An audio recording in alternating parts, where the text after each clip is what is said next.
It took an entire season of aimless wandering.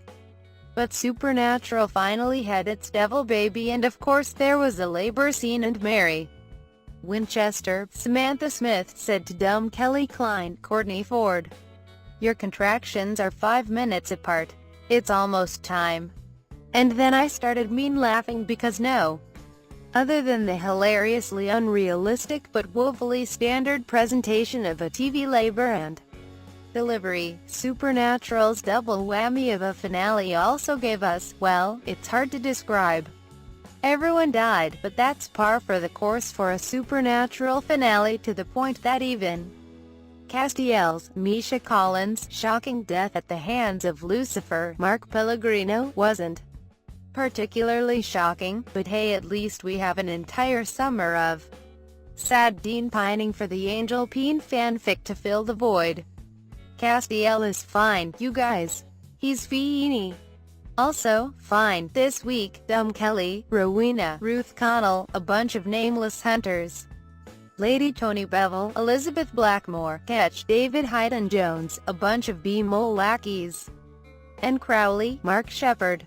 If we really want to talk about shocking deaths, let's take a look at Crowley's random act of self-sacrifice while Dean Jensen Ackles fruitlessly reenacted scenes from Scarface with an angel-killing gun and a reluctant Lucifer, who, it turned out, was immune to this week's wonder weapon because IDK. It was convenient to the plot. And no, I'm not willing to accept the archangel argument. Gabriel was an archangel, and a plain old angel sword did him in way back in Season 5. Therefore, it stands to reason that the big boomstick that fires bullets made from angel swords would have no problem taking an angel of Gabriel or Lucifer's caliber down. Of course, we spent half the series leading up to the first apocalypse counting on the Cold to kill anything, and then Lucifer was immune to that too. Go figure. Supernatural's 2-hour finale managed to land firmly in the realm of one of my biggest television pet peeves, the 2-hour special that isn't special at all. It was 2 very different and separate episodes aired back-to-back as a result. The 2-hour finale felt disjointed and a lot like we were supposed to be sitting there with a checklist, making sure all of the plot points for Season 12 were conveniently wrapped up and that all the comfort food aspects of a Supernatural finale were featured. Defeat the evil B-mole? Check. Deprogram Mary? Check. Kill someone important? Check, check, and check. Carry on my wayward son? Check. Bro hugs, bitch jerk? Check and check. Who we are, saw Sam, Jared Padalecki, lead a victorious assault on the British men of letters stateside base, clearing the way for the follow-up episode, All Along the Watchtower, to address Kelly Klein, Lucifer, and their unholy bun in the oven.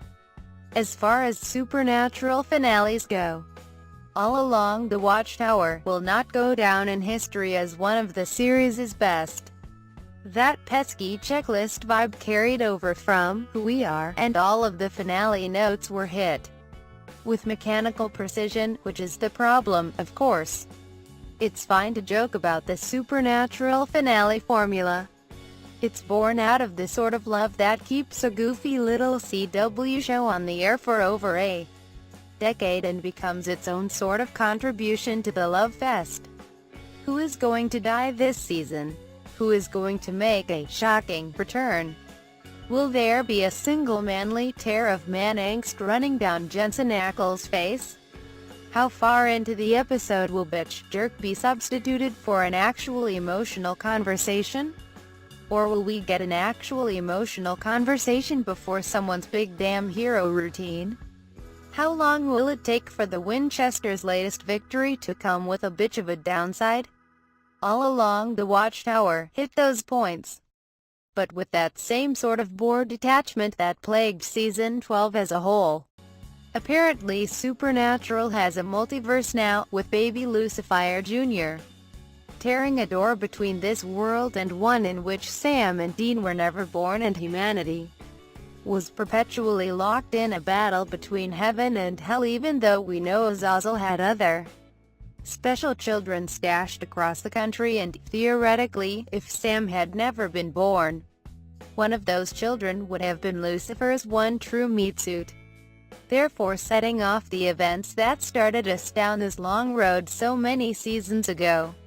It's possible that such a fate has already come to pass in the colorless wasteland on the other side of the terror. I wouldn't mind Supernatural exploring that world when the series returns in the fall, and given Mary's unfortunate captivity on the other side of reality, it's safe to assume that Sam and Dean are hardly going to let a little thing like the birth of a reality-altering monster baby and death of a best angel friend forever keep them from rescuing their mama.